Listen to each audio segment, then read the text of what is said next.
प्यारे बच्चों, class 7th की साइंस की क्लास में आप सभी का स्वागत है बच्चों। और आज हम एक नया चैप्टर स्टार्ट करने जा रहे हैं, चैप्टर नंबर 6 पौधों में पोषण। बच्चों चैप्टर नंबर 5 तक जो है हम लोग चैप्टर अच्छे से पढ़ चुके हैं, समझ चुके हैं, साथ ही अभ्यास प्रश्नों को भी हमने कंप्लीट कर लिया है। अगर आपने अभी तक नहीं किया है तो चैनल की प्लेलिस्ट में जाइएगा, क्लास 7th साइंस की प्लेलिस्ट है, उसमें से जा करके आप अपना काम सारा कंप्लीट कर सकते हैं और चैप्टर भी आसानी से समझ सकते हैं। तो चलिए बिना किसी देरी के बढ़ते हैं अपने नए चैप्टर की ओर, जो है पौधों में पोषण। तो इस चैप्टर में बच्चों हम क्या क्या चीज़ें पढ़ेंगे, तो इस चैप्टर में हम पढ़ेंगे कि जो पौधे हैं वो अपना भोजन तैयार करते हैं तो किस प्रक्रिया के द्वारा करते हैं, कैसे करते हैं, और उन्हें स्वपोषी पौधे कहा जाता है। फिर परजीवी पौधे भी होते हैं, उनके बारे में भी जानेंगे। कीटभक्षी पौधे भी कुछ होते हैं, उनके बारे में भी हम इस चैप्टर में पढ़ेंगे। तो बच्चों यहाँ ध्यान दीजिए कि कोई भी जीव है तो उसके लिए जो है वो भोजन की आवश्यकता होती है, तभी वो कार्य कर सकता है। क्योंकि कार्य करने के लिए जो है, अब हमें कोई भी मान लीजिए काम करना है तो उसके लिए हमें ऊर्जा चाहिए, और ऊर्जा हमें कहाँ से मिलती है? वो खाने से मिलती है, भोजन से मिलती है। भोजन में बहुत सारे जो है आवश्यक तत्व होते हैं, जैसे कार्बोहाइड्रेट, प्रोटीन, वसा, विटामिन, खनिज लवण, जो हमारे शरीर के लिए क्या होते हैं बच्चों? आवश्यक होते हैं। और बच्चों एक चीज़ और है कि अगर बात की जाए कि खाना जो है या भोजन जो है वो कौन बना सकता है, क्या स्वयं बना सकते हैं हम लोग अपना भोजन? तो हम जो है अपना भोजन जो है वो बच्चों स्वयं नहीं बनाते हैं, और जो जंतु हैं वो भी अपना भोजन स्वयं नहीं बनाते हैं। दूसरे या तो क्या कहते हैं, वो पेड़ पौधों को खाएंगे या तो किसी अन्य जीव को खाते हैं और अपना भोजन प्राप्त करते हैं। केवल हरे पौधे ही हैं जो अपना भोजन स्वयं बना सकते हैं। इसी चूँकि वो भोजन अपना स्वयं बना सकते हैं बच्चों, इसलिए उन्हें क्या कहा जाता है? स्वपोषी कहा जाता है। स्वपोषी यानी अपना भोजन स्वयं बनाए जाने के कारण पौधों को स्वपोषी कहा जाता है। पौधे ही केवल ऐसे हैं जो अपना भोजन स्वयं बनाते हैं, बाकी जो है चाहे वो कोई भी मनुष्य हो, कोई भी जंतु हो, वो अपना भोजन स्वयं नहीं बना सकता है। अब बच्चों बात ये आती है कि जो पौधे अपना भोजन बनाते हैं तो कहाँ बनाते हैं, कैसे बनाते हैं, ना कब बनाते हैं, और भोजन बनाने के लिए वो क्या क्या चीज़ें उपयोग करते होंगे। जैसे कि मान लीजिए हम अपने घर में कहाँ भोजन बनाते हैं, सबके घर में किचन होता है, रसोई घर होता है, वहाँ पे हम अपना भोजन बनाते हैं। भोजन बनाने के लिए हम आटा, चावल, दाल, इन सब चीज़ों का प्रयोग करते हैं। लेकिन पौधे क्या करते होंगे, कभी सोचा है आप लोगों ने बच्चों? तो पौधे बच्चों भोजन बनाने के लिए जो है, सबसे पहली बात तो भोजन बनाते कहाँ, उनकी रसोई होती कहाँ है? तो जैसे मान लीजिए कोई भी पौधा है, उसके कई अंग होते हैं, जड़, तना, पत्ती, फल, फूल। तो जो भोजन का निर्माण होता है वो उस पौधे की पत्तियाँ करती हैं, यानी पत्तियाँ ही पौधों की क्या हो गई? रसोई हो गई। ठीक है। और ये बात आई कि अगर भोजन बनाने के लिए चाहिए क्या क्या, जैसे हम लोगों को तो आटा, चावल, दाल चाहिए है, तो वो उनको क्या क्या ज़रूरी होता है, उनकी रसोई में क्या क्या होना चाहिए। तो इसके लिए बच्चों ज़रूरी ये है कि जो पौधे की पत्तियां हैं उसमें पर्णहरिम होना चाहिए, यानी हरी जो पत्तियां होंगी वही भोजन बना सकती हैं। उनको पानी की आवश्यकता होती है, कार्बन डाइऑक्साइड गैस की आवश्यकता होती है, और साथ ही बच्चों सूर्य के प्रकाश की आवश्यकता होती है। ठीक है।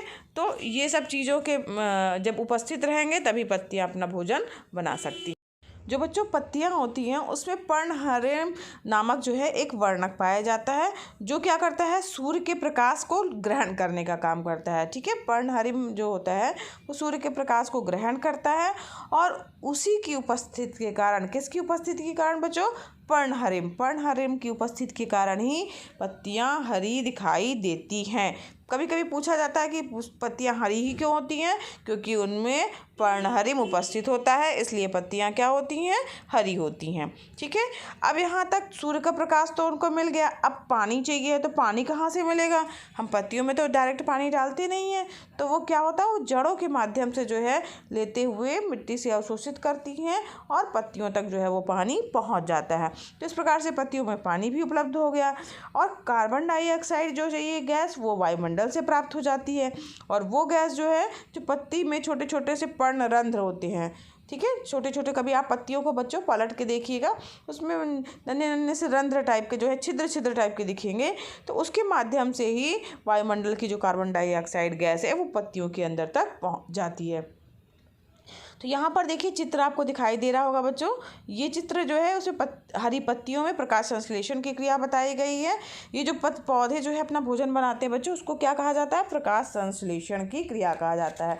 तो इसमें जो है हरी पत्तियाँ हैं, सूर्य की प्रकाश देखिए ये इसको ले रही हैं, कार्बन डाइऑक्साइड को भी ले रही हैं, पानी भी उनको पहुंच रहा है, दिख रहा है बच्चों चित्र में, देखिए तीर के निशान से भी इंडिकेट कर रहे हैं ना। और ये क्या कहते हैं, अब यहाँ पर जो है वो अपना भोजन निर्माण करेंगी, भोजन बनाएंगी, और भोजन जो है रहे स्टार्च के रूप में इकट्ठा होता रहेगा और ऑक्सीजन गैस भी इसमें से निकलेगी। ठीक है, तो आइए देखते हैं कि इसके लिए क्या समीकरण है, कैसे बनता है भोजन।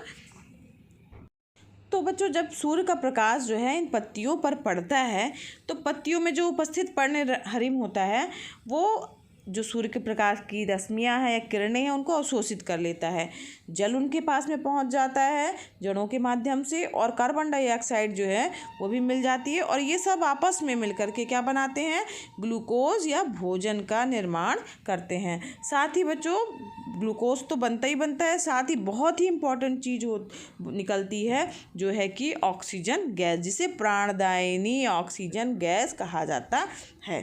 ठीक है, जो पर्णरंध्रों के द्वारा जो है जिनके माध्यम से कार्बन डाइऑक्साइड ली गई, उन्हीं के माध्यम से जो है वायुमंडल में बाहर निकाल दी जाती है। ठीक है, तो ऑक्सीजन जो है हमारे लिए बहुत इंपॉर्टेंट है। वो हमें कहाँ से प्राप्त होती है? पौधों के माध्यम से प्राप्त होती है। तो पौधों के द्वारा जो ये प्रक्रिया होती है, खाना बनाने की प्रक्रिया होती है या भोजन बनाने की प्रक्रिया है जिसमें ग्लूकोज बनता है, तो वो प्रक्रिया कहलाती है प्रकाश संश्लेषण की क्रिया। तो पौधे अपना भोजन किस क्रिया के माध्यम से बनाते हैं? तो पौधे बच्चों अपना भोजन प्रकाश संश्लेषण क्रिया के माध्यम से बनाते हैं। यहाँ पर देखिए फार्मूला आपको दिख रहा होगा, कार्बन डाइऑक्साइड, पानी, सूर्य के प्रकाश की उपस्थिति और पर्णहरित। ये चीज़ें तो इम्पॉर्टेंट हैं। इसका कोई भी चीज़ अगर नहीं होगी, कोई भी किसी चीज़ की भी अनुपस्थिति होगी, तो पौधे अपना भोजन नहीं बना पाएंगे। बनता क्या है बच्चों? ग्लूकोज बनता है जो कि पौधों का भोजन है, और ऑक्सीजन गैस निकलती है, ये जो है वातावरण में, वायुमंडल में चली जाती है। इसके लिए समीकरण क्या है, इक्वेशन जो है वो ये दिया हुआ है। कार्बन डाइऑक्साइड का फार्मूला होता है CO2, पानी का फार्मूला होता है बच्चों H2O, सूर्य का प्रकाश यहाँ चाहिए है, और क्या चाहिए है? पत्तियाँ हरी होनी चाहिए, पर्णहरित चाहिए। इसकी उपस्थिति में वो ग्लूकोज बनाती हैं जिसका क्या फार्मूला है? C6H12 और O6। ठीक है, और ऑक्सीजन गैस निकल रही है। बैलेंस करने के लिए देखिए बच्चों, यहाँ पर कार्बन कितना है? 6 है, यहाँ पर आगे 6 लगा दिया, क्योंकि समीकरण में जो है दोनों तरफ की चीज़ें बराबर होनी चाहिए, चाहे वो कार्बन हो, चाहे वो ऑक्सीजन हो, चाहे वो हाइड्रोजन हो, उसकी संख्या जो है वो नंबर्स जो है वो बराबर होने चाहिए। यहाँ 6 C के बाद 6 लिखा है, तो यहाँ पर भी दूसरी तरफ भी 6 हमने बाहर लगा दिया है, दिख रहा है आपको यहाँ पर। इसके बाद जो है ऑक्सीजन जो है यहाँ पर देखिए, हाइड्रोजन कितनी है? 12। अब यहाँ 12 करने के लिए हमने हाइड्रोजन 2 यहाँ लिखा हुआ है बच्चों, तो उसके आगे क्या लगा दिया है? 6, क्योंकि 6 लगाएंगे तभी यहाँ पर 12 होगा। तो यहाँ पर देखिए ये 12 जो है यहाँ हो गया है आपका। ठीक, अब इसके बाद जो है यहाँ पर 12 हाइड्रोजन हो गए। ऑक्सीजन अब काउंट कर लेते हैं, तो 6 ऑक्सीजन यहाँ पर है, क्योंकि यहाँ आगे हमने क्या लगा दिया है? 6 लगाया हुआ है, और यहाँ पर ऑक्सीजन यहाँ पर 12 ऑक्सीजन यहाँ है। ठीक है, तो यहाँ पर ऑक्सीजन 6 तो यहाँ हो गए, और हमें 12 ऑक्सीजन और चाहिए, तो चूँकि यहाँ O2 है तो इसके आगे हम 6 लगा देंगे, तो यहाँ पर क्या हो जाएगा? 12 ऑक्सीजन और हो जाएंगे। तो इस प्रकार से हमारा ये समीकरण संतुलित हो गया है। तो यहाँ पर जो है ये प्रकाश संश्लेषण की क्रिया का जो है समीकरण दिया गया है, 6CO2 प्लस 6H2O। ठीक है, 6CO2 प्लस 6H2O, सूर्य का प्रकाश, पर्णहरित, यहाँ पर प्रकाश संश्लेषण भी लिख सकते हैं बच्चों। बनेगा क्या? ग्लूकोज, जिसका फार्मूला है C6H12O6, और ऑक्सीजन क्या है? 6O2। ठीक है, बैलेंस करने के लिए जो है वो यहाँ पर आगे भी यहाँ 6 लगा दिया गया है, यहाँ पे भी 6 लगाया गया है, यहाँ पर भी 6 लगाया गया है। ठीक है, अब यहाँ पर जो है ये जो बना हुआ ग्लूकोज है वो क्या उपयोग आता है, तो पत्तियां जो हैं वो ग्लूकोज पूरे पौधों में धीरे जो उसके तने हैं उनके माध्यम से जो है इधर उधर सारे पूरे पौधे में भोजन पहुंचता रहता है, जिससे पौधा क्या करता है, अपनी वृद्धि करता है और साथ ही अन्य जैविक क्रियाएं जो हैं उसका उपयोग करता है। बचा हुआ जो भोजन होता है, मान लीजिए अब ये जो डेली उन्होंने भोजन बनाया पत्तियों ने, तो बचा हुआ अगर भोजन है, ज़्यादा भोजन बना है, तो वो पौधे के विभिन्न भागों जैसे जड़, तना, फल, फूल इत्यादि में संचित होता है।